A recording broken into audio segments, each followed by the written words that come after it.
Ce sera la dernière leçon de notre cours de cette année, auquel personnellement j'ai eu beaucoup de joie. J'ai aimé mon auditoire de Horus et il me semble qu'il s'est établi entre vous et moi, entre nous et l'invisible, des contacts certainement valables. Ce n'est toujours qu'un début, le commencement d'un travail qui est de toute façon infini et merveilleusement infini.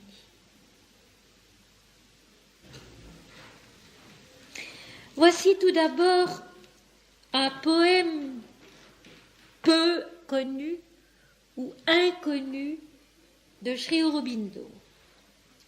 Sri Aurobindo a écrit quantité de poèmes en anglais et j'ai eu en main un petit opuscule de 6 de ses poèmes dont le premier est intitulé Métamorphose et voici la traduction que je vous en propose et qui correspond assez exactement à notre hymne védique de ce soir. Mon souffle circule dans un flot rythmique et subtil. Il remplit mes membres d'un pouvoir divin. J'ai bu l'infini, tel un vin de géant. Mon souffle circule en un flot rythmique et subtil. Il remplit mes membres d'un pouvoir divin. J'ai bu l'infini, tel un vin de géant. Le temps est mon théâtre ou mon rêve somptueux. À présent, mes cellules illuminées sont une brillante esquisse de joie. Échangés sont les rameaux de mes nerfs frémissants en fins canaux d'extase opale et diaphane par l'influx de l'inconnu et du suprême. Je ne suis plus un vassal de la chair, un esclave de la nature et de sa lourde loi. Je ne suis plus prisonnier de l'étroit filet des sens. Mon âme sans limite s'étend à une vision démesurée.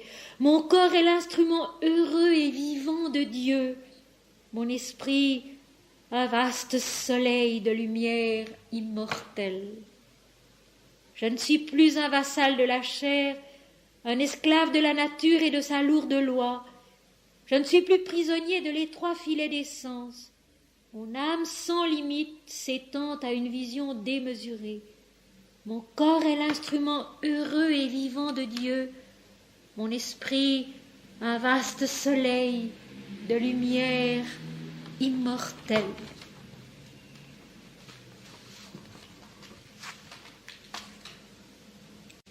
Mes amis, lorsqu'on parle des Védas, des hymnes védiques, on pense à des textes très anciens. En réalité, les Védas, s'ils ont toujours existé, comme on le dit dans l'Inde, sont également actuels. Ils sont éternels et surtout inépuisables, comme tous ces textes qu'on dit sacrés et qu'on peut lire et relire au cours des siècles sans en avoir jamais épuisé toute la substance, tout l'enseignement. Ces hymnes n'ont tout d'abord pas été écrits, ce sont des chants, des poèmes composés par les rishis. Rishi est donc un terme sanskrit qui veut dire celui qui a vu le vrai. Non pas quelqu'un qui, dans un état exceptionnel, reçoit en dictée un texte qu'il transcrit. Oh, pas du tout, ça n'est pas du tout ce genre de travail-là. C'est quelqu'un qui, dans un moment de maturité intérieure extraordinairement intense, après des années ou des vies de travail et d'effort, arrive à un point de vision intérieure, de certitude qu'il vit totalement, pas seulement avec son esprit, avec son âme, mais avec son être entier, qu'il incarne totalement et qu'il est ensuite capable, revenu sur le plan de la conscience humaine habituelle, de revivre, de retrouver et d'exprimer avec autant de vérité qu'il est possible de le faire dans notre langage humain. Et mes amis, c'est comme ça qu'a été écrite l'Apocalypse. C'est comme ça qu'ont été écrits les évangiles. C'est comme cela qu'ont été écrits les livres de l'Ancien Testament. Ce sont des écrits qui ont été vécus longuement ou tout à coup dans une illumination intérieure incontestable, et qu'ensuite, lentement, leurs auteurs ont retrouvé, par un travail d'approfondissement, d'intelligence, d'introspection extraordinaire, qui leur a permis de trouver les paroles leur paraissant les plus exactes pour exprimer l'inexprimable. Et ces hymnes védiques ont été transmis de bouche en bouche, de rishi en rishi. Ils sont chaque fois, qu'ils soient longs ou qu'ils soient courts, ils sont chaque fois un chemin qui nous conduit à plus de vérité. On parle des sacrifices védiques. Ces sacrifices, au contraire des sacrifices que nous rencontrons dans l'Ancien Testament, par exemple, où on offre en holocauste souvent des brebis, des agneaux d'un an sans défaut, qui sont des sacrifices matériels et charnels. Rien de tel dans les Védas. Le sacrifice védique est à proprement parler une naissance intérieure à plus de lumière, à plus de vérité, à une vision plus authentique de ce qui est, aussi bien dans l'invisible que dans le visible.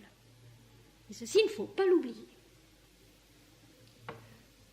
L'hymne védique est un enseignement, un chemin que le rishi a lui-même suivi, vécu, qu'il a conduit à une certaine conclusion, à une certitude supérieure, et qui par conséquent est capable de nous conduire nous aussi à un degré de certitude supérieure. Je ne dis pas tout à fait aussi haut que le rishi qui a composé l'hymne, mais sur le chemin. Je me rappelle, comme jeune fille, j'avais suivi à Lausanne, à l'université, un cours consacré aux Védas. C'était pendant la guerre. Et je m'étais beaucoup amusée à entendre le professeur traiter les Védas de textes primitifs, dont les auteurs étaient incapables d'exprimer autre chose que des images très concrètes qui avaient rapport avec la vie plus ou moins guerrière et épique du peuple qui en avait été le berceau. Il se trouvait qu'à ce moment-là, j'avais, par une chance incroyable, entre les mains un manuscrit de Sri Aurobindo. Le manuscrit de son livre sur les Védas, qui est mon livre préféré de Sri Aurobindo. J'ai toujours eu l'impression que dans son livre sur les Védas, sur ces Védas qu'il explique, qu'il a lui-même revécu pour transcrire en anglais et expliquer, il a donné le plus haut de sa pensée.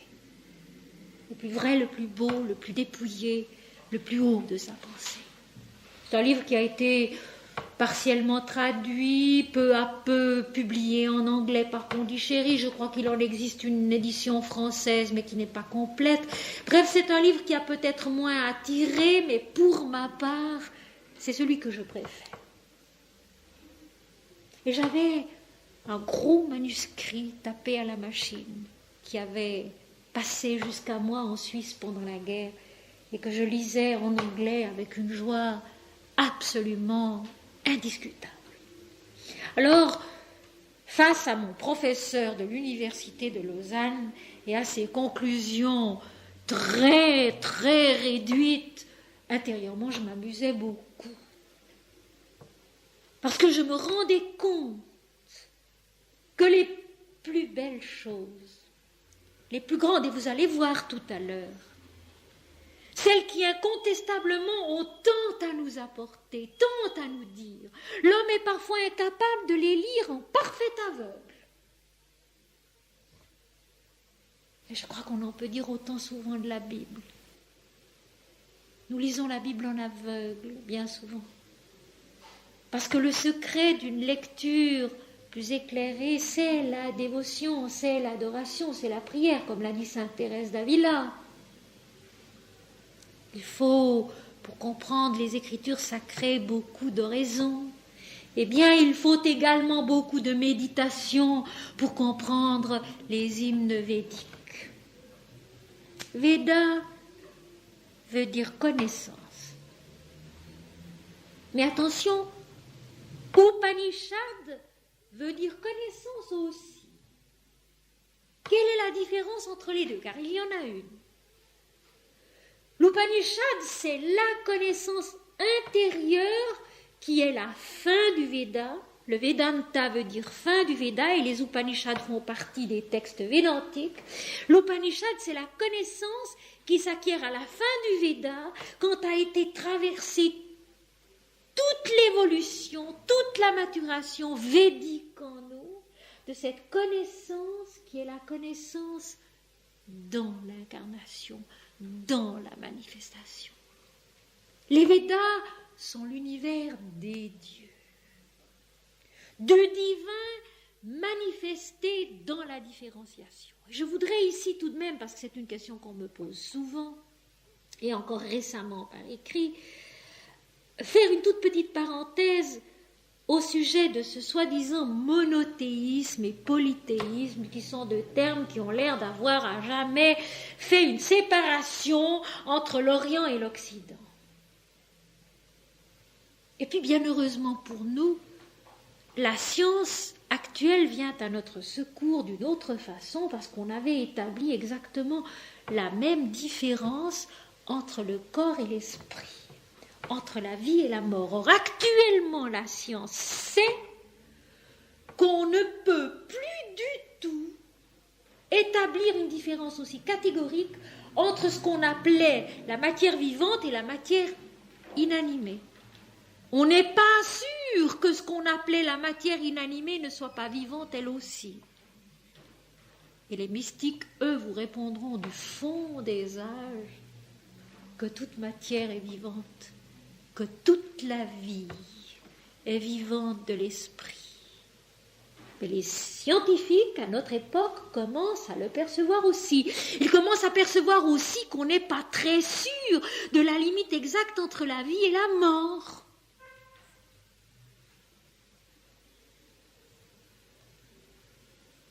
Tout est vie, tout est l'éternité. Simplement, l'apparence change. Quand nous naissons ici-bas, nous venons de la vie, nous venons de l'éternité, dont la forme nous est inconnue. Et nous nous revêtons, nous nous habillons, ce sont des termes védiques ceux-là. La vie se revêt de forme, d'aspect, d'apparence, qui passe.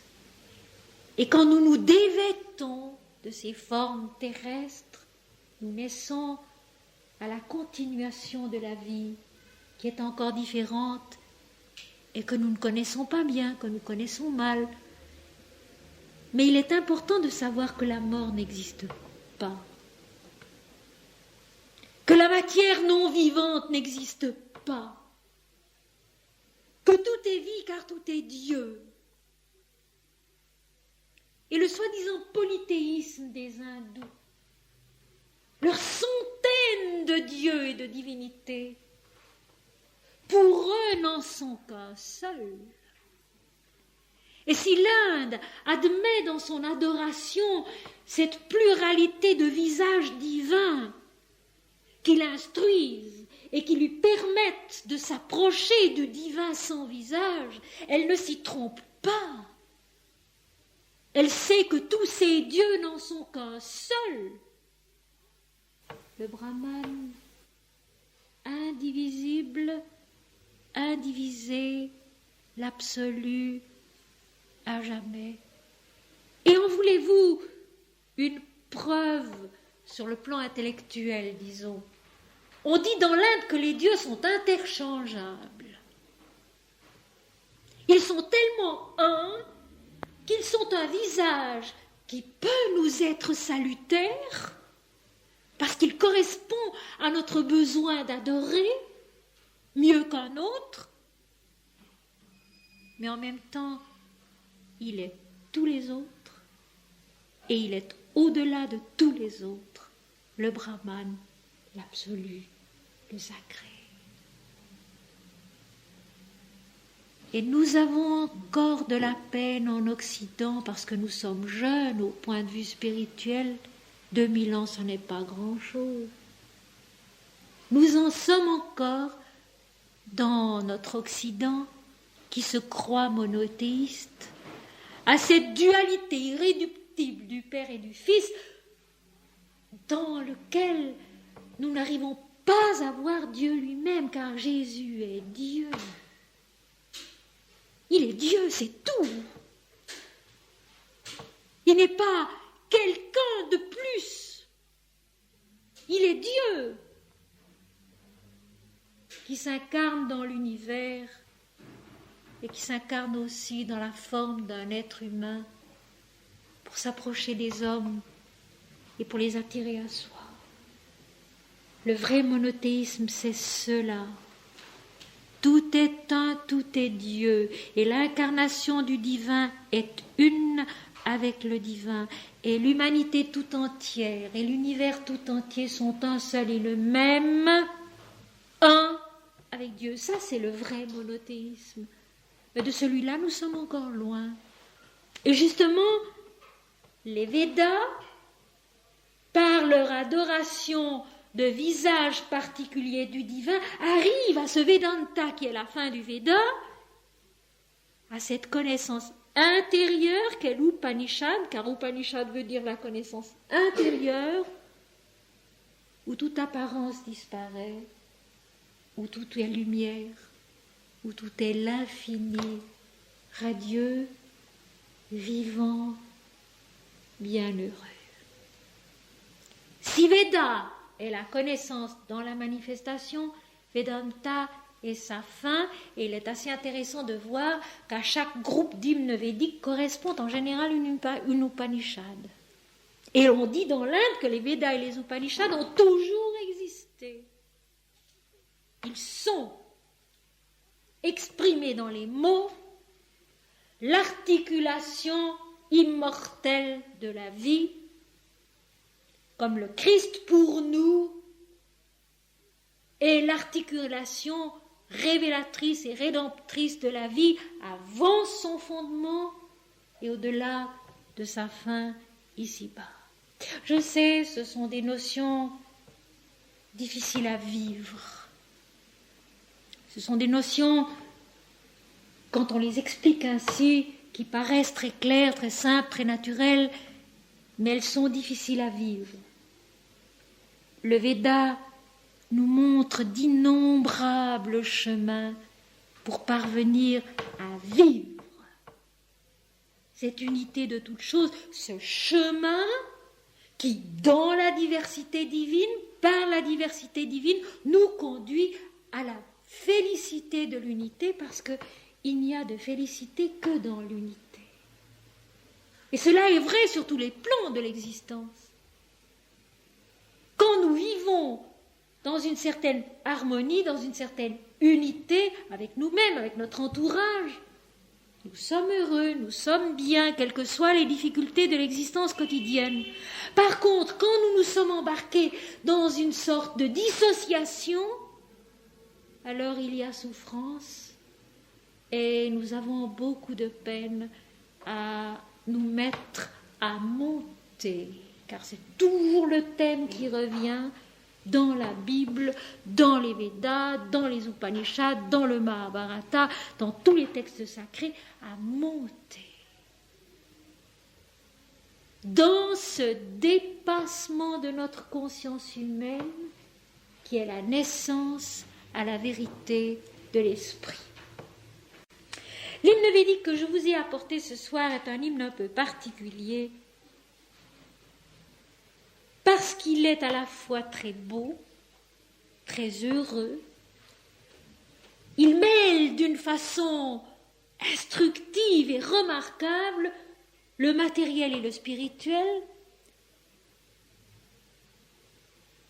l'effort de l'homme et la réponse du divin.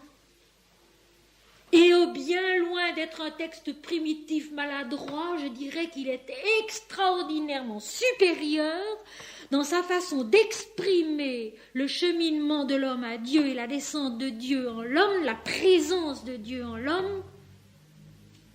Ce chemin qui est à la fois tellement concret, tellement incarné et tellement merveilleusement spirituel et dépouillé.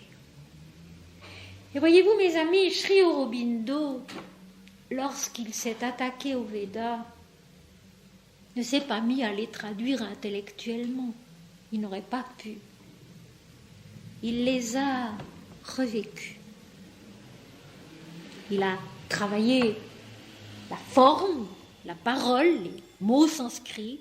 Il en a extrait les racines, le sens de chaque racine, et il a fait là un travail sérieux, intellectuel, tout à fait intéressant, dont il était magistralement capable. Mais de ce travail intellectuel, il a passé au vivre. Vivre les mots de l'hymne védique.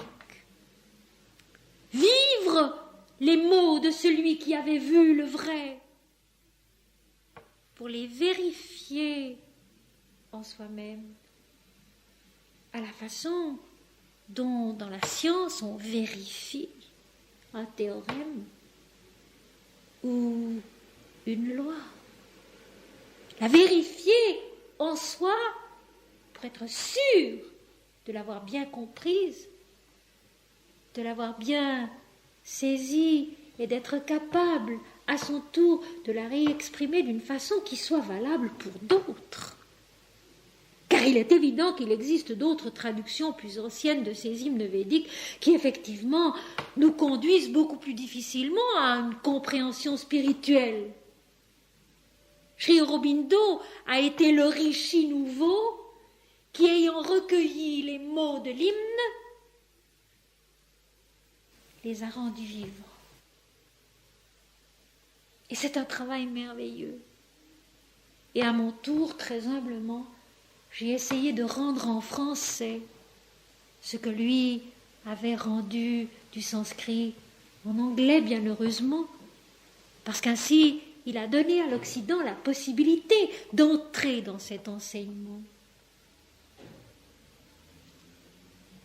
Travail tout intérieur, travail de patience. Je suis persuadée que Sri Aurobindo est revenu bien des fois sur le même hymne pour être bien sûr d'avoir exactement vécu, exactement compris, exactement vu, afin que le chemin parcouru par le rishi, reparcouru par lui, soit aussi un chemin qu'à notre tour nous pouvons parcourir, parce que c'est ça qui est merveilleux. C'est cette sorte de transmission d'un chemin, d'un travail, qui n'est pas réservé à un petit nombre, qui est offert à tous, qui est ouvert à tous, et que chacun peut essayer à son tour de parcourir. Il y faut seulement, mes amis, un cœur simple, une adoration sincère, dépourvue d'égoïsme et d'orgueil. C'est tout. Il faut simplement un cœur simple, un cœur droit, une adoration sincère, dépourvue d'égoïsme et d'orgueil, et cette inépuisable patience du savant qui sait que la vérité n'est pas trouvée tout de suite. Je suis souvent extrêmement frappée de voir comme mes chers, très chers correspondants se fourvoient en s'imaginant qu'à la première toute petite expérience intérieure qu'ils ont, ils s'imaginent avoir déjà tout trouvé, tout compris.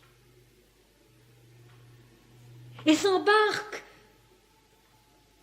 dans des aventures qui deviennent tragiques parce qu'il y manque ce bon sens qui discrimine. Ici je cite Swami Vivekananda, qu'on ne saurait citer assez.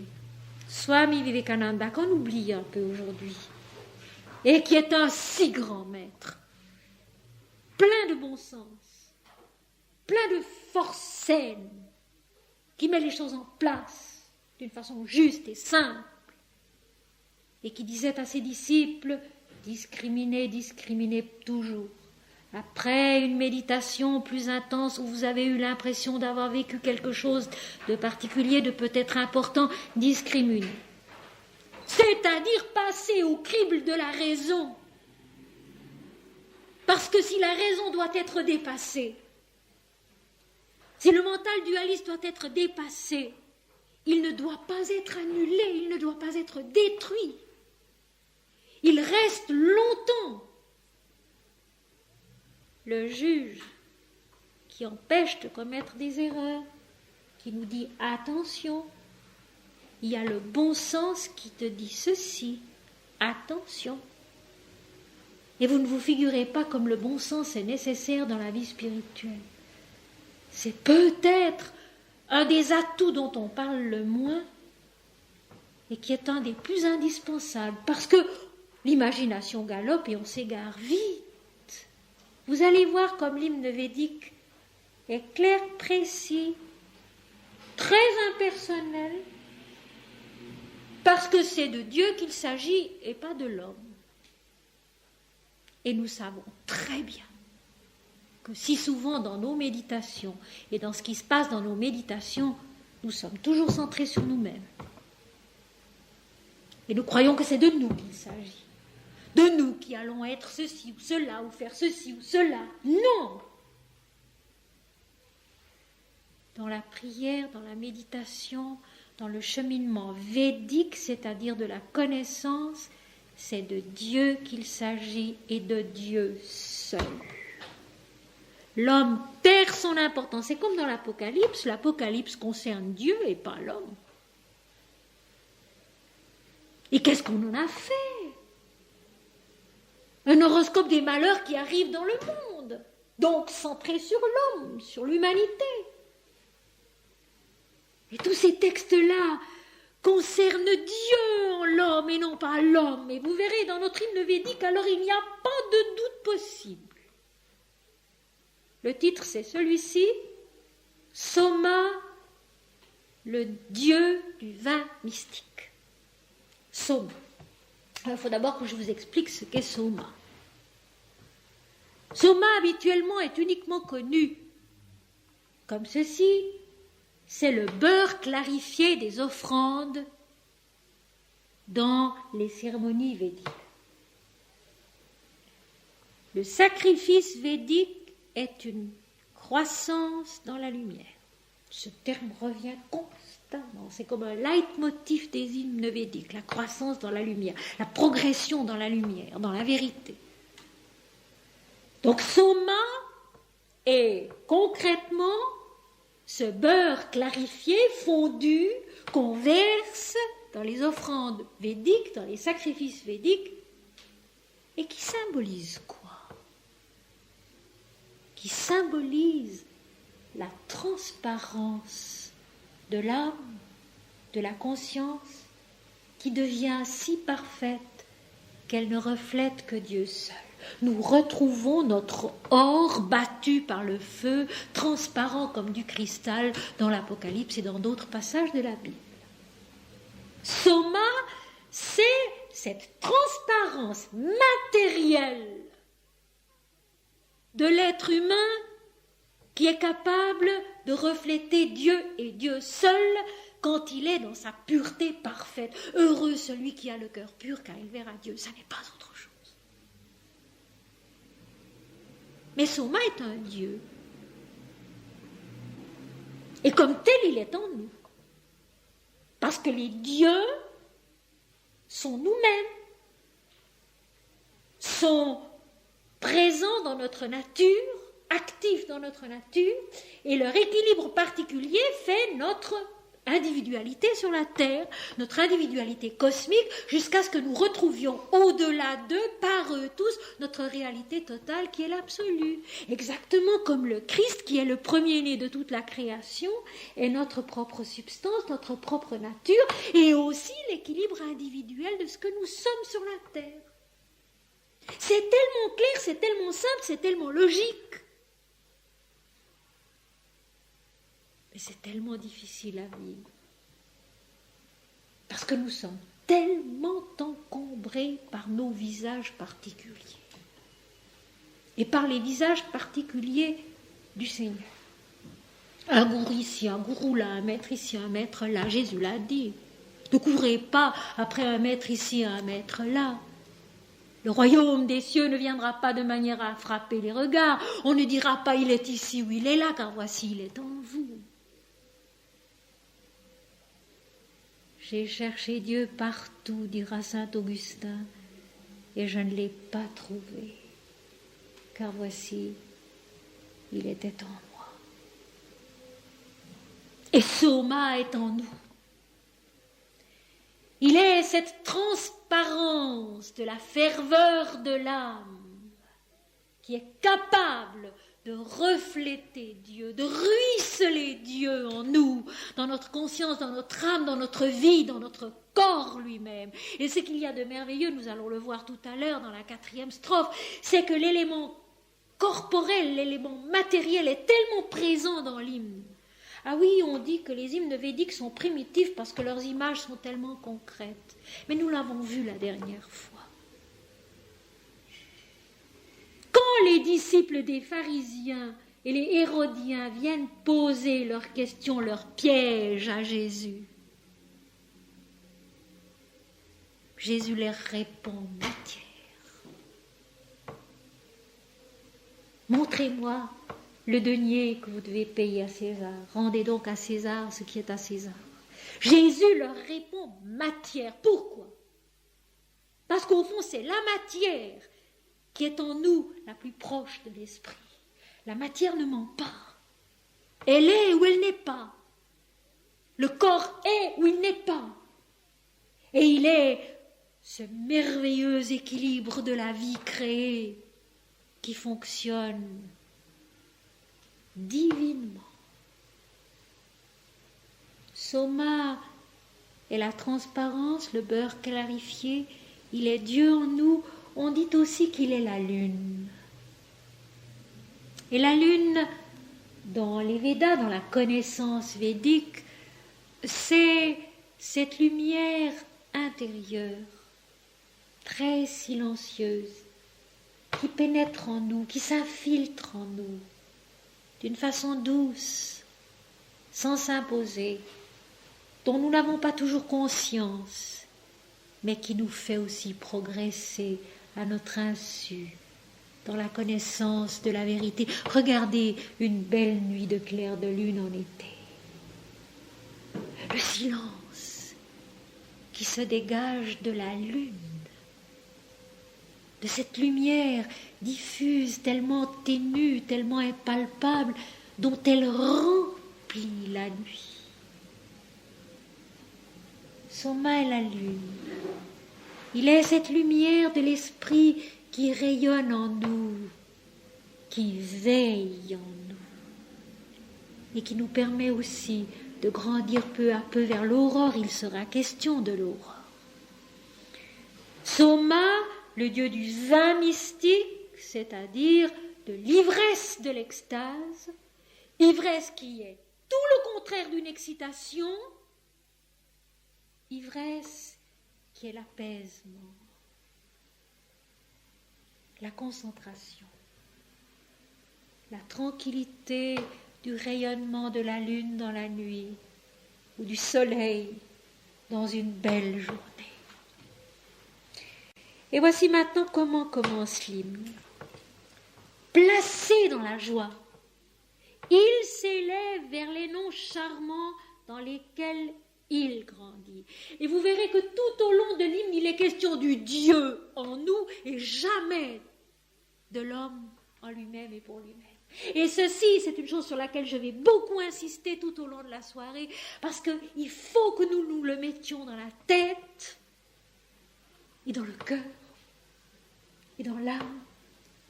C'est de Dieu qu'il s'agit, non pas de nous. Et dans le monde entier, c'est de Dieu qu'il s'agit. C'est Dieu qui a la clé de tous les problèmes. C'est Dieu qui a la force et la possibilité de tous les rétablissements. C'est de Dieu qu'il s'agit et non pas de l'homme. Et voyez-vous, mes amis, vous qui êtes là, tant d'autres qui vont suivre des enseignements spirituels plus ou moins heureux, plus ou moins justes, plus ou moins vrais, dites-vous qu'une seule chose compte et est importante, c'est d'aller se souvenant de Dieu et chantant Dieu, car ça c'est une force, ça c'est une puissance.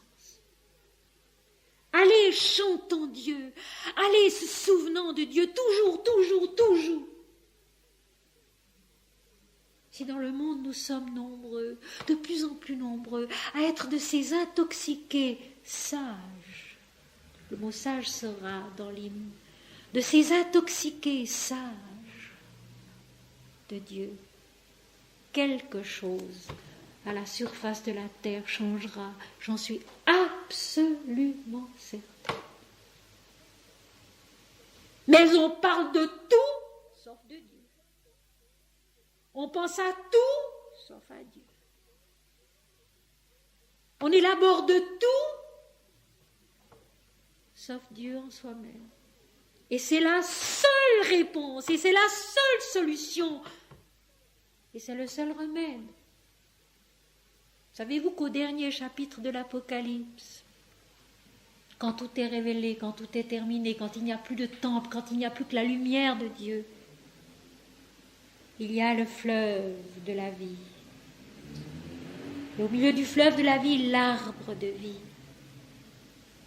qui ne perd jamais ses feuilles, qui donne 12 fois du fruit chaque année, et dont les feuilles guérissent les nations. L'arbre de vie.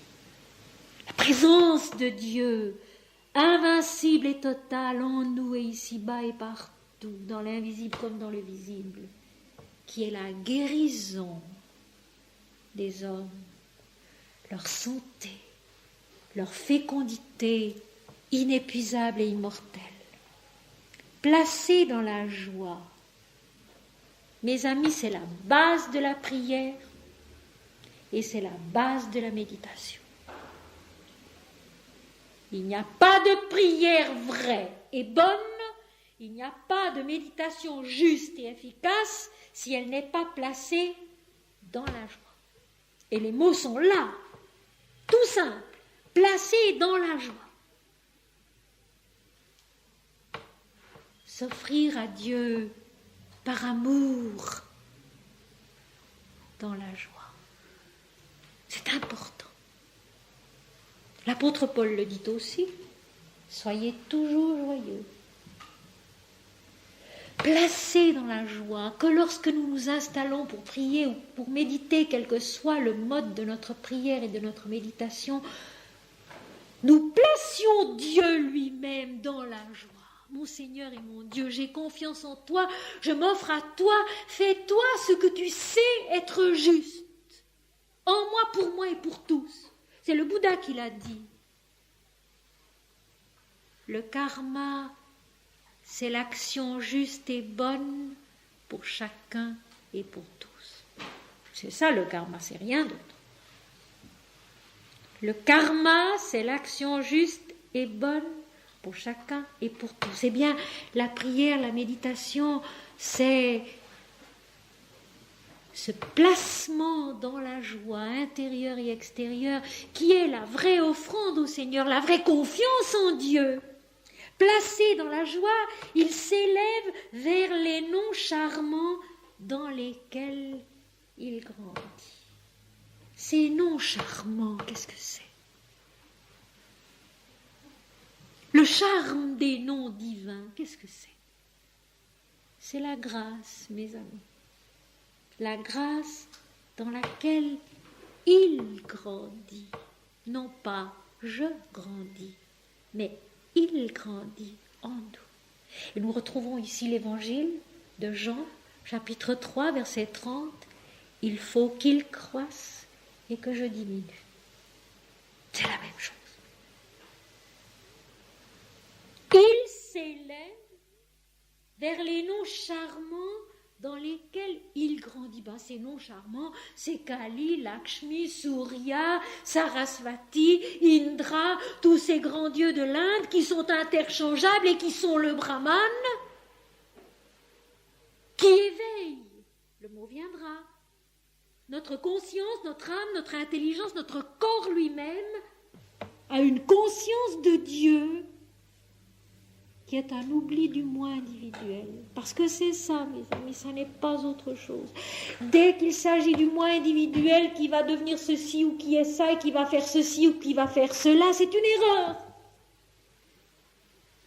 L'important, c'est Dieu, la révélation de Dieu en nous, et rien d'autre.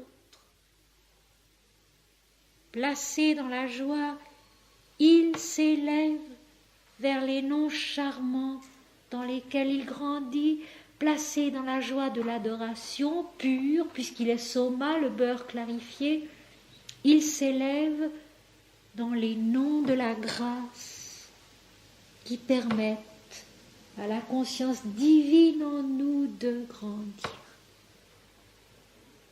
Parce que c'est la conscience divine en nous qui doit grandir. Ce n'est pas lui-même. C'est Soma en nous. Soma qui est cette lumière qui nous habite, que nous ne connaissons pas. Qui est cette lumière qui nous habite, cette transparence qui nous attend au fond de nous. Par conséquent, cette joie et cette sérénité qui grandit dans la compréhension, dans la connaissance Veda des noms charmants de la grâce. Nous retrouvons le commencement de l'oraison dominicale. Notre Père qui es aux cieux, que ton nom soit sanctifié. Sanctifier la sainteté, c'est un des noms charmants dans lesquels nous devons grandir, dans lesquels Dieu grandit en nous. Que ton règne vienne, ta souveraineté, c'est encore un nom charmant dans lequel notre conscience divine doit grandir, purifiée de l'ego. Que ta volonté soit faite sur la terre comme au ciel, c'est-à-dire sur tous les plans de la conscience et de la vie. Ainsi, deux éléments primordiaux, la joie divine de l'offrande de soi qui s'appelle Soma, le Dieu de la clarté dans l'incarnation, parce qu'enfin ce beurre clarifié, ce n'est pas seulement une image, un symbole, c'est l'indication de la transparence du monde matériel lui-même, comme d'ailleurs dans l'image de la Bible, avec l'or transparent comme du cristal. La matière elle-même est capable d'être transparente de Dieu, cela ne l'oublions pas, et Sri Aurobindo le dira quand il dira « même le corps se souviendra de Dieu ». Soma, cette matière de la transparence, Dieu en nous, la lumière d'une compréhension, d'une connaissance védique, s'élève vers les noms charmants de la grâce dans lesquels il grandit. La grâce descend et la conscience monte et grandit en elle. Vaste et sage, Il monte sur le chariot du vaste soleil, le chariot de l'universel mouvement. C'est déjà la conséquence de la première phrase. Placé dans la joie, être élevé par la grâce, dans la grâce, qui permet à Dieu de grandir en nous. A pour connaissance deux choses, la vastitude et la sagesse. Ne l'oublions pas. Or, la sagesse comporte une raison équilibrée, un bon sens juste, un comportement dans la vie maîtrisé, calme, confiant et droit, vaste et sage. Où est l'ego? Il a déjà disparu. Parce que l'ego n'est pas vaste, mes amis, il est tout petit. Il est infiniment étroit et resserré sur soi-même, et crispé sur soi-même, et angoissé sur soi-même. Alors si, placé dans la joie, grandissant dans la grâce divine, notre conscience divine est déjà vaste et sage, l'ego n'a plus grand-chose à dire. Il n'est plus là. C'est Dieu qui l'a remplacé. Dieu qui commence à révéler l'éclat de sa lumière dans la conscience de l'homme. Vaste et sage, c'est-à-dire déjà proche de l'illimité, de l'infini. Parce que c'est à cela que la méditation doit tendre. Elle ne doit pas se resserrer sur nous, sur nos intérêts, sur nos problèmes. Elle doit aller vers ce qui est infini, illimité, immense. Les limites de l'apparence formelle déjà deviennent floues, vastes. La vision est vaste, elle est plus haute et elle est déjà remplie d'une certaine sagesse.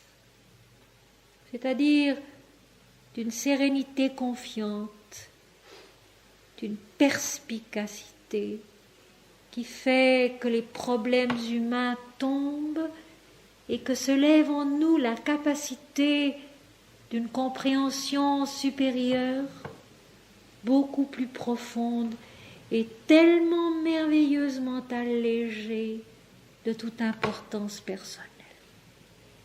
Tellement merveilleusement allégé de toute importance personnelle. Et puis tout à l'heure, il s'élevait vers les noms charmants. Maintenant, il monte sur le chariot du vaste soleil. Le mot vaste est 2 fois dans la même petite phrase.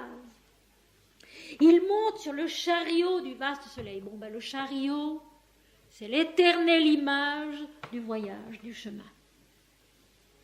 Et puis j'aimerais dire en passant que le mot yoga veut aussi dire chariot. Le mot yoga veut dire les cieux, le char, etc. Donc, ce chariot, c'est le yoga, le chemin qui relie, le travail intérieur de l'ascension qui va s'épanouir dans l'universel du vaste soleil. Le soleil de l'univers, certes, mais plus encore le soleil de l'illumination intérieure, parce que Surya, le dieu soleil, est bien le Seigneur de l'univers, le créateur de l'univers, mais il est bien davantage encore en nous. Cette force d'une illumination progressive qu'il maintient, qu'il soutient et qu'à un moment donné, il accomplit en nous. Et j'aimerais dire ici une chose qui doit nous faire plaisir puisque nous sommes chrétiens. Sainte Thérèse d'Avila, dans ses demeures de l'âme, château de l'âme, ses demeures, ascension au travers de ses paliers. Quand elle arrive au 7e demeure, qui sont les plus élevés et les plus intérieurs aussi. Elle arrive au centre du château, au cœur du château, où il y a quoi? Un soleil qui rayonne inaltérablement. Sainte Thérèse d'Avila. Parce que l'expérience mystique est une et toujours la même, elle conduit à cette illumination intérieure qui est inaltérable, à ce cœur de lumière dont nous savons qu'il est Dieu. Quand nous le rencontrons avec un cœur pur, dépouillé de tout égoïsme et de tout orgueil, ce soleil dont du fond de nous-mêmes nous savons qu'il est cela, qu'il est Dieu, et qu'on ne peut plus jamais le nier. Mais ceci, mes amis, n'arrive pas tout de suite. Après 2 ou 3 semaines ou 4 ou 5 mois de yoga. Cela arrive quand Dieu, précisément, l'accomplit en nous. Soma ici, le beurre clarifié, la transparence de l'âme pure, qui ne rayonne que de Dieu seul. Vaste et sage, il monte sur le chariot du vaste soleil, c'est-à-dire il s'engage sur ce chemin, sur ce travail, sur cet effort, et c'est Dieu en nous qui fait, qui conduit à l'universel mouvement, c'est-à-dire tout à fait à un dépassement du moi individuel, à une pénétration dans la conscience plus vaste de l'univers. Et Sri Aurobindo l'a dit dans son dernier tome de la vie divine, l'homme a en lui-même 3 réalités. Sa personne individuelle, avec ses caractéristiques qui sont faites des dieux, je le répète, qui sont faites du Christ, je le répète. Sa personne cosmique, qui est déjà une vision plus vaste de ce qu'il est, de ce qui est, et puis la réalité absolue, qui est impersonnelle, éternelle, et qui les contient toutes les deux. Alors ici, le Dieu Soma, le Dieu de la lumière transparente de l'absolu, s'élève, monte sur le chariot de l'universel mouvement, c'est-à-dire vers une compréhension déjà beaucoup moins égoïste et moins individuelle de Dieu et de la vie. Parce que, mes amis, nous faisons Dieu à notre image. Nous considérons Dieu selon nos capacités, et puis nous croyons que c'est lui. N'oublions pas qu'il faut toujours accepter de dépasser encore tout ce que nous sommes et tout ce que nous savons pour aller plus loin, plus haut. C'est Swami Ramdas qui le dit très joliment et très simplement. Plus loin, toujours plus loin, plus haut, toujours plus haut, dans la vérité du vaste soleil, sur le chariot de l'universel mouvement. Et vous voyez que déjà rien que cette seule strophe comporte tout un programme qui, si nous le voulons bien, va nous permettre de faire en tout cas un bout du chemin. Maintenant la suivante. La suivante fait un bon pas de plus. Elle nous amène à une connaissance plus haute et inattendue. Veda. Une connaissance. Langue de la vérité. Un miel délicieux, le vin doux du Soma, orateur et seigneur de cette pensée divine et invincible. Le Fils dispose le 3e nom secret des parents dans l'univers lumineux du ciel. Certes, il faut quelques explications, parce qu'il faut connaître un peu les Védas et sa terminologie pour bien comprendre cette strophe. Mais elle n'est pas si compliquée que cela. Et elle a beaucoup à nous apprendre. Lorsque la joie de Dieu est établie dans notre méditation, lorsqu'elle permet cette élévation de la conscience spirituelle en nous vers la grâce d'une vastitude et d'une sagesse qui s'ouvre sur l'universel, arrive la révélation langue de la vérité. Et les termes sont si simples, c'est sûr qu'ils sont concrets. Il aurait pu dire parole de la vérité, mais il a dit langue, et j'aime mieux cela. Langue de la vérité. Quand le moi individuel a été un tant soit peu dépassé, et que c'est finalement la lumière divine en nous qui commence à rayonner et à nous instruire, c'est la vérité que nous découvrons. Et nous retrouvons ici la première béatitude. Heureux les mendiants de l'esprit, car le royaume des cieux est à eux. Langue de la vérité. Nous avons eu yantra, la vision, à la première strophe. Nous avons maintenant mantra, la révélation, dans la deuxième strophe. Et dites-vous bien ceci, mes amis, c'est que s'il vous arrive d'avoir ce qu'on peut appeler une vision, et je ne le nie pas, rappelez-vous que la caractéristique de la vraie vision, c'est qu'elle s'explique elle-même. Elle est à la fois vision et compréhension. Et quand on m'écrit « j'ai vu ceci, j'ai vécu cela, mais je ne sais pas ce que ça veut dire », on peut être tranquille, ça n'est encore qu'un embryon qu'il vaut mieux oublier, ça n'est pas encore authentique, ça n'est pas encore complet, ça n'est pas encore Dieu qui a fait. Mais quand c'est Dieu, quand c'est Soma, la transparence de la conscience et de l'âme qui agissent en nous, la vision s'explique d'elle-même. Elle est entendement, elle est compréhension, elle est Veda. La vision de la première strophe, yantra, devient mantra dans la deuxième strophe. La compréhension de la vérité. Et cette langue de la vérité, ça n'est pas nous, ça n'est pas notre imagination mentale, c'est Dieu. Langue de la vérité. Et puis tout de suite après, cette autre épithète, un miel délicieux, le vin doux du Soma. Il était question du beurre clarifié, nous en sommes au miel et au vin. C'est tout un. Soma est la transparence divine de la vision intérieure de l'âme, de la conscience incarnée qui est élevée par lui vers le royaume des cieux. Il est en même temps ce miel délicieux, c'est-à-dire cette douceur qui accompagne la véritable extase. Cet apaisement, cette félicité intérieure. Et cette ivresse douce, le vin doux du Soma, cette ivresse douce, la ferveur de l'adoration. Il est tout cela et c'est un. Ça n'est pas séparé. Ça ne sont pas des images contradictoires.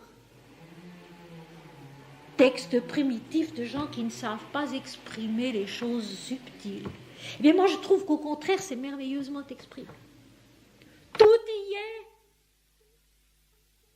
Et ça n'est pas seulement notre âme et notre esprit, mais c'est notre vie et notre corps qui y participent. Comme exactement dans la fin de l'Apocalypse, chapitre 21, verset 24, les nations marcheront à sa lumière et les rois de la terre y apporteront leur gloire. Ces portes ne se fermeront point le jour, car là il n'y aura point de nuit. On y apportera la gloire et l'honneur des nations. Rien n'est exclu de cette illumination intérieure qui concerne la terre, l'homme incarné autant que son âme et que son esprit.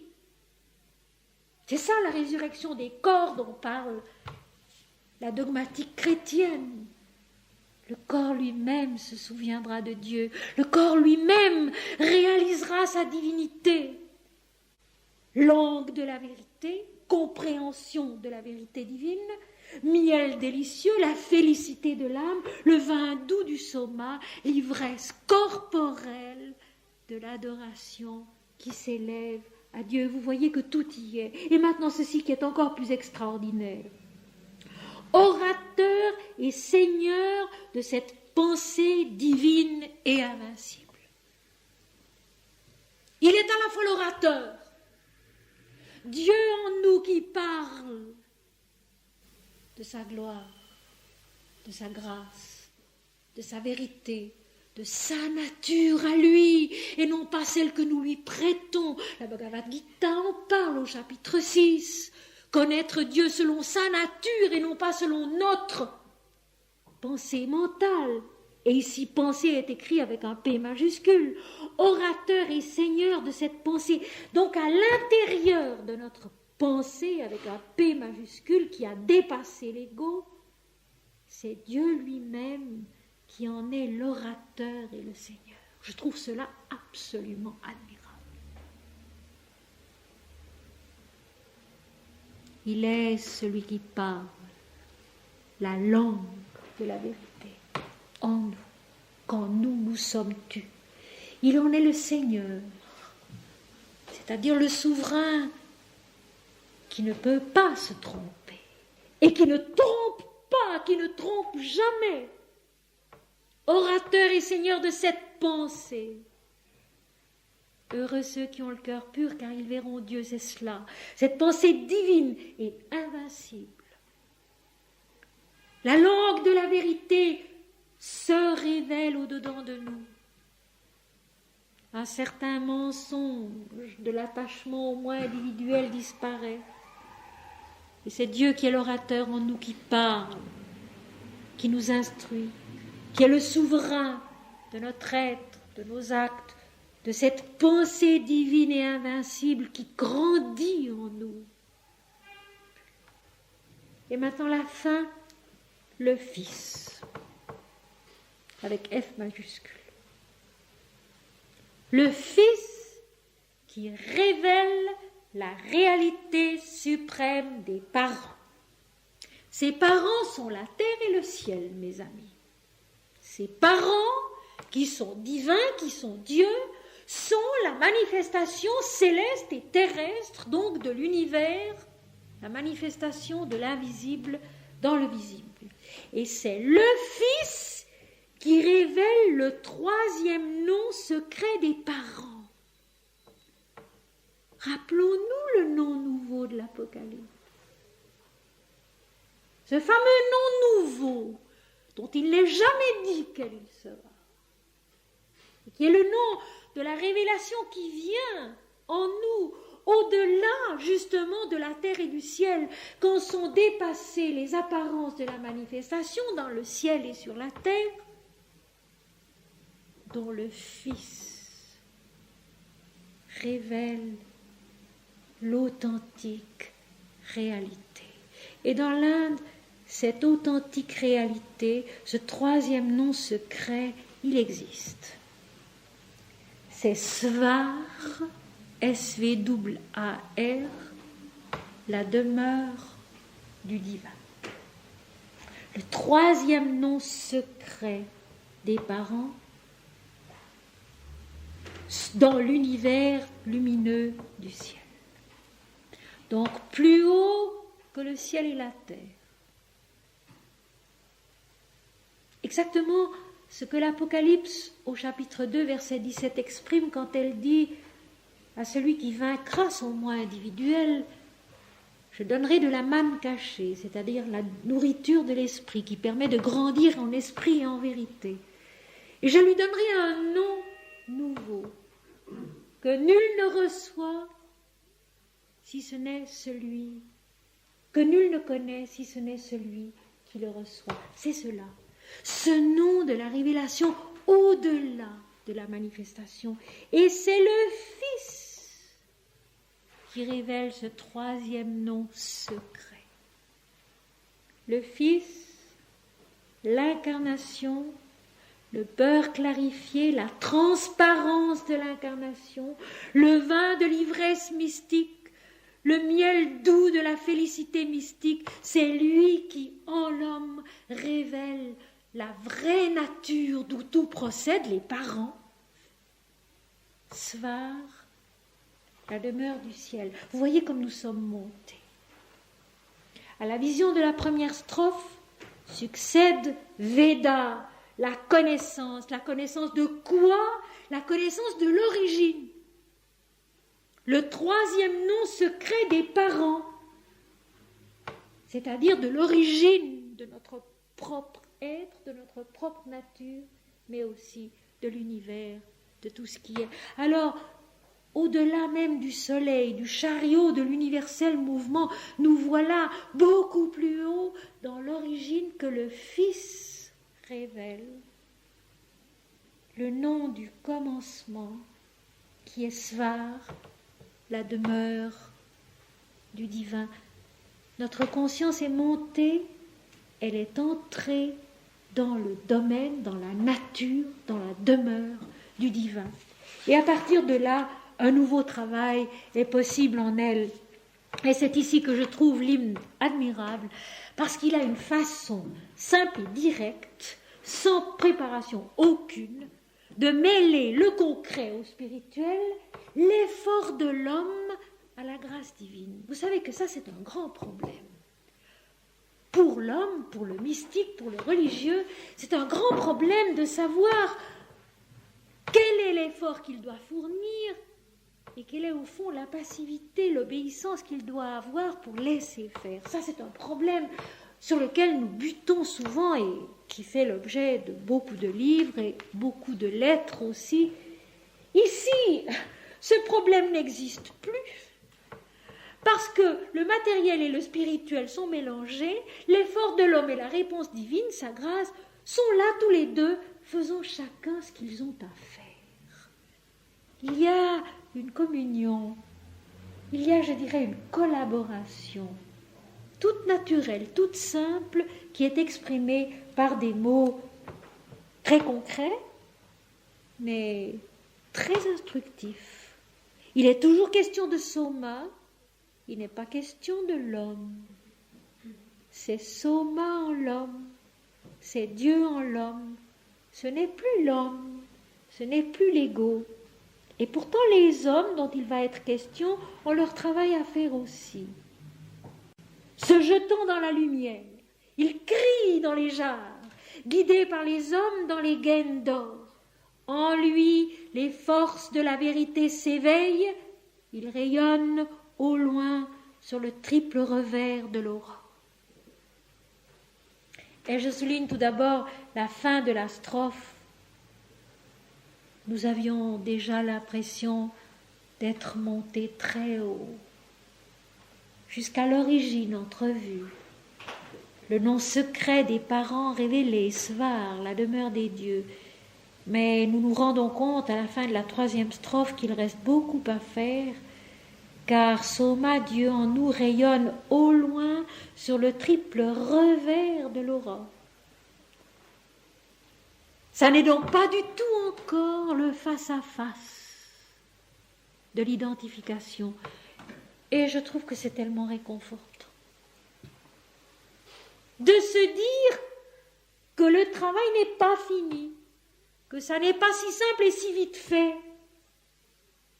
qu'il faut beaucoup de temps, beaucoup d'années, beaucoup de persévérance, et que par conséquent, nous avons encore toujours le temps. Et c'est une chose que je voudrais dire ici, en réponse à une lettre que j'ai reçue juste avant de partir et qui m'a été profondément au cœur, d'une façon douloureuse. Dieu nous aime. Et il n'y a rien d'autre qui soit vrai. Tout le reste, c'est des mensonges et des supercheries et des imaginations du mental, entretenues souvent par de faux maîtres qui n'en savent rien.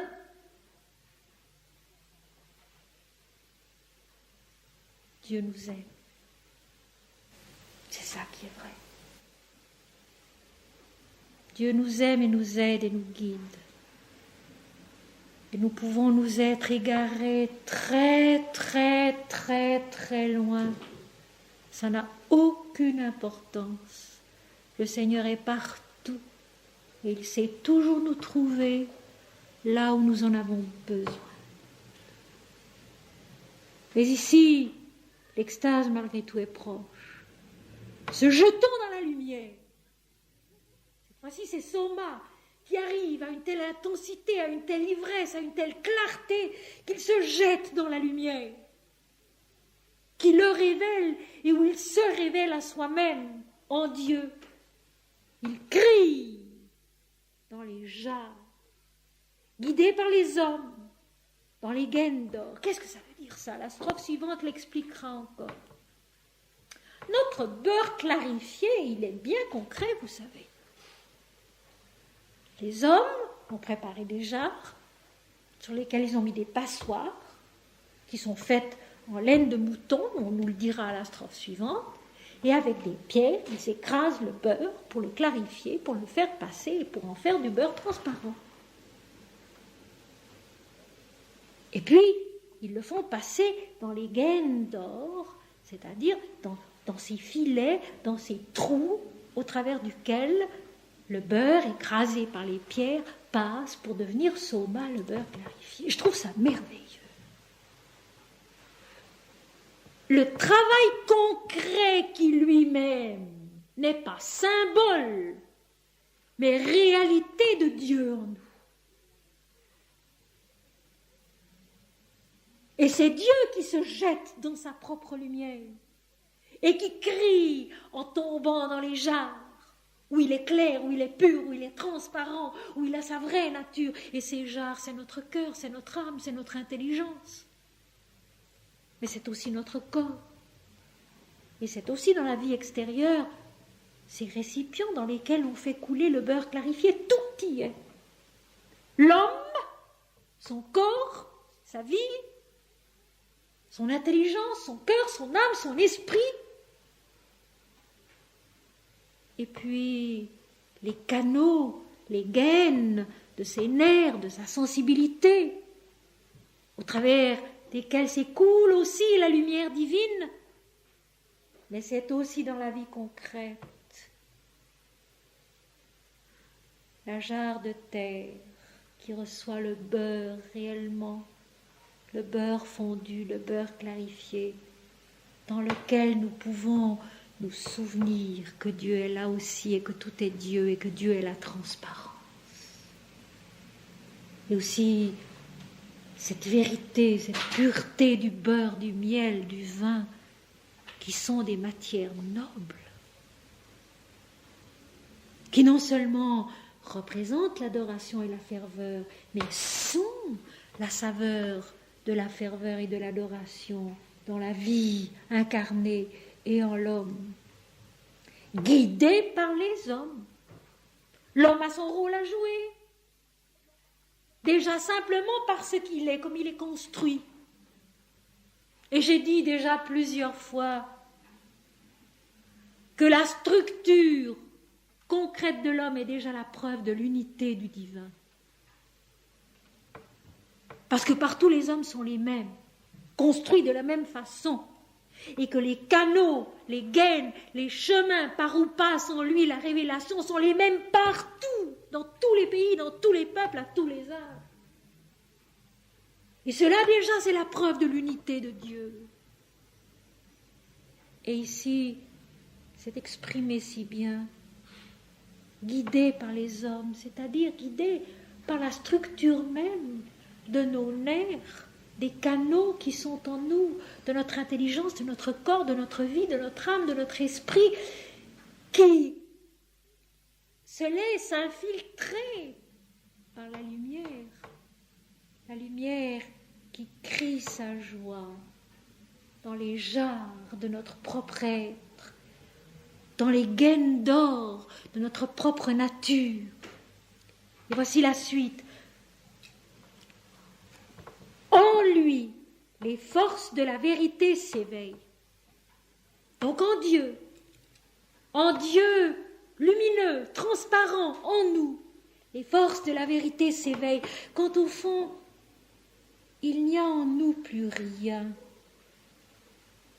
Aucune pensée, aucune interrogation, simplement un abandon à une plénitude qui peut être lumineuse ou non, mais où nous savons, où nous sentons que nous sommes envahis par une présence qui nous éveille à la vérité, à quelque chose qui est très au-delà de tout ce que nous sommes habituellement.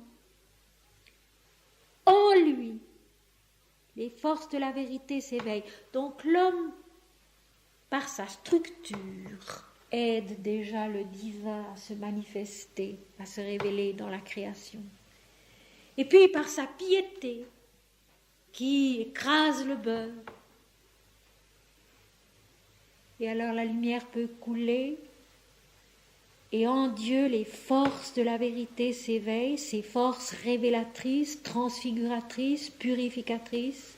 Ils rayonnent au loin sur le triple revers de l'aurore. Une bonne petite leçon d'humilité qu'il ne faut jamais oublier. Tout a l'air déjà si extraordinaire, si proche. Et l'homme a tendance à se croire déjà arrivé. Or, on n'est jamais arrivé, jamais. On est toujours au commencement de l'infini. Et c'est ça qui est merveilleux. On est toujours au commencement de l'infini. Il rayonne au loin encore, sur le triple revers de l'aurore. Le jour commence à se lever. Les rayons, tout à l'heure nous allons trouver l'eau et les rayons qui font naître l'aurore, commencent à se laisser pressentir, à se laisser voir. Mais c'est encore au loin et c'est seulement le revers, comme Moïse qui avait demandé à l'Éternel de voir sa face et à qui l'Éternel répond: tu me verras, mais tu me verras de dos. Parce que l'heure de voir face à face n'est pas encore arrivée. Cette heure, elle arrive quand? Seulement après Golgotha. Après le triomphe de l'Esprit dans l'incarnation, où vraiment la conscience individuelle incarnée est morte à elle-même, c'est-à-dire que Dieu meurt à soi dans l'incarnation pour renaître à sa plénitude, à sa victoire totale. Il rayonne au loin sur le triple revers de l'aurore. C'est le commencement de Veda, le commencement de la connaissance et pas encore le face-à-face. Et le travail continue. Strophe 4. Exprimé par les pierres, réjoui par les pensées, pur, rendant radieuses les deux mers, la terre et le ciel. Il court d'une manière égale à travers les poils du mouton, son fleuve de miel croît jour après jour. Bien sûr, là aussi, il faut quelques explications, mais en fait, le texte n'est pas si compliqué que cela. Exprimé par les pierres. Et j'aime ce mot de pierre ici. Parce que la pierre, dans les textes sacrés, dans la Bible notamment, sont l'élément de l'adoration. Dans la Bible, il y a toute une progression de la pierre. Il y a d'abord l'histoire de Jacob, qui à Bethel dresse la pierre sur laquelle il avait reposé sa tête pendant son sommeil, où il avait eu le songe de l'échelle avec les anges et l'Éternel qui se trouve au-dessus. Il se réveille, il réalise que l'Éternel était dans ce lieu et je ne le savais pas, et il dresse sa pierre comme un premier autel. Et puis il y aura plus tard en Israël les 12 pierres représentant les 12 tribus qui constituent l'autel des Hébreux.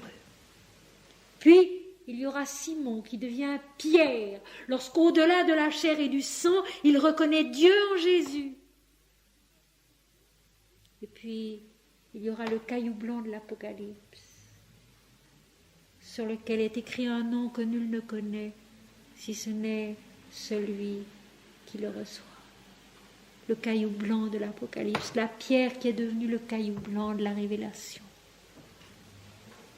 La pierre est dans le monde, sur la terre, non pas un symbole, mais l'élément de l'adoration, de l'autel sur lequel on s'offre à l'Éternel, on s'offre au Seigneur. Et les pierres que l'homme emploie pour clarifier le beurre, c'est le travail de sa piété, le travail de son adoration qui rend transparente son âme. Et puis, réjoui par les pensées. Vous voyez que tout y est. Les pensées concentrées sur Dieu et Dieu seul, qui font que Soma en nous, Dieu en nous, est réjoui, pur, c'est-à-dire transparent, ne révélant, ne reflétant que Dieu seul, rendant radieuses les deux mers, la terre et le ciel, rendant radieuses les deux mers, la terre et le ciel, c'est-à-dire illuminant de joie les principes même de la manifestation qui sont le commencement de la révélation, la terre et le ciel, les différents plans de la conscience, du plus matériel au plus spirituel, qui deviennent radieux, rayonnant de leur lumière divine, révélatrice de Dieu en nous, tous les éléments de la vie, depuis le corps jusqu'à l'esprit. Ils courent d'une manière égale. On voit ce beurre qui coule au travers de la passoire d'une manière égale. Et en nous, quand vient ce moment où coule la lumière de Dieu dans notre conscience, dans notre être, effectivement, c'est d'une manière égale qu'il court, que la lumière court et qu'elle nous envahit, qu'elle nous submerge de sa clarté. À travers les poils du mouton, la passoire qui est faite de poils de mouton. Mais, pourquoi cette image? Le mouton, la brebis, nous connaissons déjà bien cela. Jésus dit, mes brebis me connaissent et elles obéissent à ma voix. Les moutons, les brebis sont les éléments, les énergies de l'obéissance spirituelle, de l'obéissance pieuse, de l'acceptation de la consécration religieuse. Alors ici, les moutons sont en l'homme la concrétisation de cette obéissance, de cette acceptation, de cette consécration.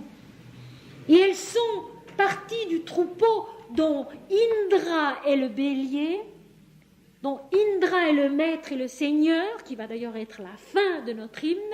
Indra, comme l'a expliqué Sri Aurobindo d'une façon magistrale, est le mental illuminé. C'est-à-dire le mental humain illuminé par la lumière divine, redevenu conscient de son origine, sachant qu'il est l'image de Dieu. Et ça, c'est très important, c'est tout le cheminement de notre hymne qui nous conduit là. Donc il court d'une manière égale à travers les poils du mouton. La lumière, peu à peu, d'une manière égale et douce, s'infiltre partout en nous, nous éclairant, nous révélant la divinité de la terre et du ciel, c'est-à-dire de tous les plans de la conscience et de la vie, du corps à l'esprit. Son fleuve de miel croît jour après jour. Et ça, disons, c'est vraiment un des thèmes favoris des Védas, un des leitmotifs des Védas. Son fleuve de miel, c'est-à-dire son fleuve de transparence, de douceur, de félicité divine, croît jour après jour. La progression. Il faut qu'en nous la lumière augmente et non la nuit.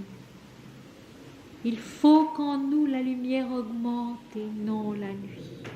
Et c'est le thème favori de tous les Védas, ce sacrifice védique qui est au fond un sacrifice que l'ombre fait à la lumière pour grandir dans la lumière. Et ceci est très important. Le cheminement religieux, le cheminement pieux n'a qu'un seul objet et qu'un seul but, c'est de nous enfanter à la lumière et de nous faire grandir de jour en jour dans la lumière. Et voici maintenant la dernière strophe qui nécessite aussi quelques explications. Cours partout, ô Soma, pour notre joie, purifié par les hommes, revêt-toi des mélanges.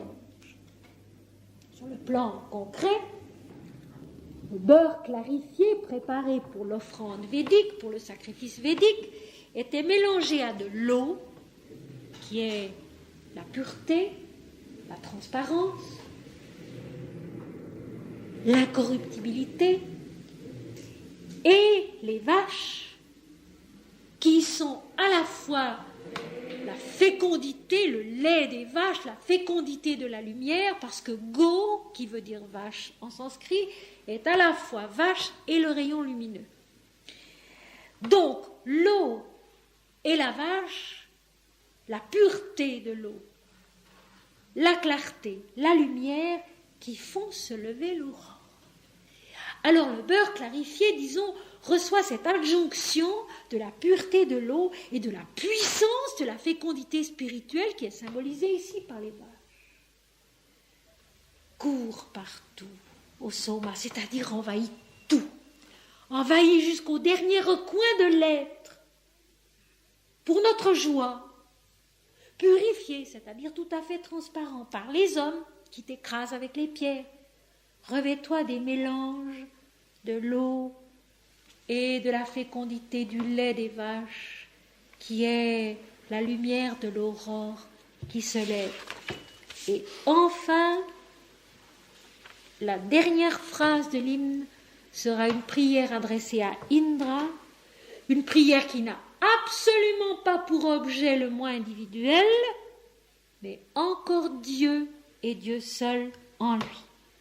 Avec tes ravissements, avec ta joie extatique, qui sont frappés, c'est-à-dire éprouvés par le feu, comme l'or battu de la Bible, purifié, rendu parfaitement solide,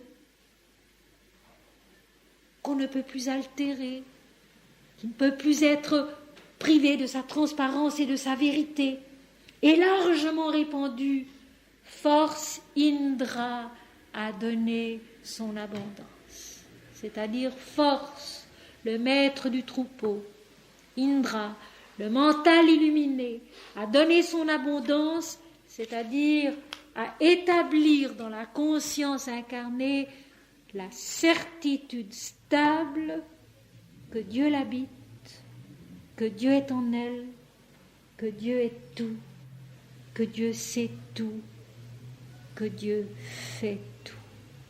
Force Indra à donner son abondance. Ce Dieu Indra, qui est le protecteur de l'humanité, dans toutes les histoires de la mythologie hindoue, Indra intervient au moment où Krishna et Arjuna, par exemple, qui sont l'absolu, veulent détruire toute manifestation, rendre la vie manifestée à l'absolu transcendant, où plus rien n'est exprimé, n'est révélé dans une forme. C'est toujours Indra qui intervient. Pour sauver Takshaka, le forgeron des formes, pour sauver en l'homme ce mental qui ne doit pas être détruit, mais qui doit être illuminé et ramené à son souvenir, qui est qu'il est né de Dieu, qu'il doit grandir en Dieu et s'accomplir en Dieu, la toute lumière de Soma au-dedans de lui. Je vais maintenant vous relire d'un bout à l'autre l'hymne, car il en vaut la peine, même en traduction. Placé dans la joie, il s'élève vers les noms charmants dans lesquels il grandit. Vaste et sage, il monte sur le chariot du vaste soleil, le chariot de l'universel mouvement. Langue de la vérité, un miel délicieux, le vin doux du Soma, orateur et seigneur de cette pensée divine et invincible, le Fils dispose le troisième nom secret des parents dans l'univers lumineux du ciel. Se jetant dans la lumière, il crie dans les jarres, guidé par les hommes, dans les gaines d'or. En lui, les forces de la vérité s'éveillent. Il rayonne au loin sur le triple revers de l'aurore. Exprimé par les pierres, réjoui par les pensées, pur, rendant radieuses les deux mers, terre et ciel, il court d'une manière égale à travers les poils du mouton. Son fleuve de miel croît jour après jour. court partout, ô Soma, pour notre joie, purifié par les hommes, revêt-toi des mélanges, avec tes ravissements qui sont frappés et largement répandus. Force Indra à donner son abondance. Voilà, mes amis, un tout petit aperçu des Védas. Il y a des milliers d'hymnes. Les 4 gros volumes qu'on en possède, le Rig Veda, celui-ci est tiré du Rig Veda, le Samaveda, le Yajurveda, l'Atharva Veda, sont d'énormes livres dont nous aurions besoin de toute une vie et davantage pour les lire. Sri Aurobindo n'en a traduit de cette façon que quelques-uns. Mais ils suffisent, à mon avis, pour nous donner une vision d'un monde qui a existé et qui peut revenir. Un monde védique, c'est-à-dire un monde de connaissances sereines et lumineuses. Et parfois je me dis que cette espèce de passion que vit l'humanité actuellement est peut-être l'aurore d'un nouveau temps védique, c'est-à-dire d'un temps de connaissance, de vérité, de sérénité, de lumière, d'équilibre et d'harmonie. Souhaitons-le.